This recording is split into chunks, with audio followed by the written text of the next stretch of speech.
mom is a double MD. She's an OBGYN and an ENT. My dad was a surgeon, a musician, like a singer. He was also a composer and an artist. He used to paint.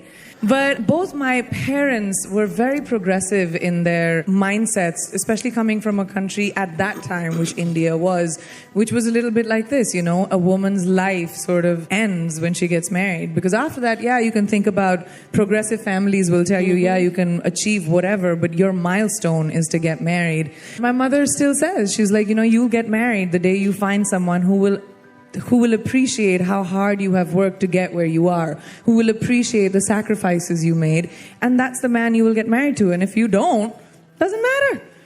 We're in the world of science, can still have babies.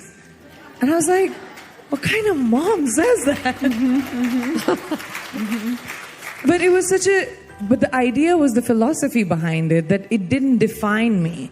And even my father, like my grandmother used to always say, oh my God, she's an actress. Oh my God, she can't even cook. She'll never get married. And my dad was like, yeah, it's okay. I'll send a cook with her wherever she goes. I used to tell him that always. And he was like, no. My parents had such a different way of thinking. My mom, like ever since I was a kid, always told me, you make mistakes, which all of us do. You might make wrong decisions and you might be afraid to come and tell your parents. But courage of conviction is the only integrity that you need to have. Whether you make a mistake or not, whether you tell good, bad, or ugly, it should all be yours. I was obsessed with Cinderella, like all kids are.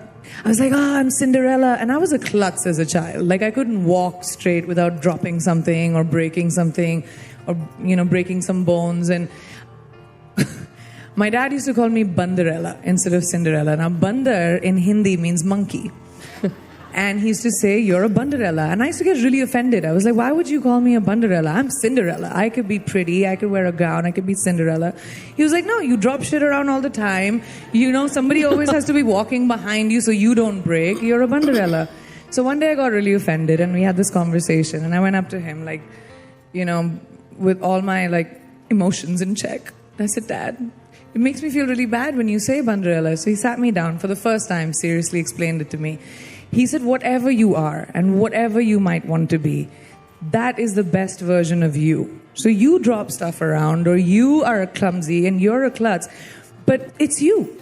And that's what makes you special. Why would you ever want to fit into some glass slipper? And I was like, I didn't understand that. Mm-hmm. I think I understood it at 15 when I knew what a glass ceiling was, because he said, you don't want to fit into a glass slipper that someone has made for you, that you need to fit into. You break the glass ceiling. So when I came back to America, I was doing music. I was signed as a recording artist with Interscope. I'm a fan of music. I love everything music. So I was having the best time of my life. But I'm also not someone who's entitled. I've always achieved everything that I have on my own. I did not have advisors. I started working when I was 17 years old. My parents were physicians. They had no idea of entertainment. My dad just loved music, but that's all we knew. And to navigate the business of entertainment and to navigate being a young girl, you know, in the big bad world of entertainment, and now with all the conversations that are happening, you guys know it's not the easiest thing. So, but I was never entitled. So when I came to America this time around, which was at like 27, 28, I was not afraid to walk into a room and introduce myself. I would walk into a room and I would say, yes, my name is Priyanka Chopra. You may not know me. I'm an actor from India. I've done about 50-something movies. But I'm also someone who's not defined by my ethnicity or where I come from. I'm a woman. I'm an actor. I'm an artist. And I'd like to see where that takes me.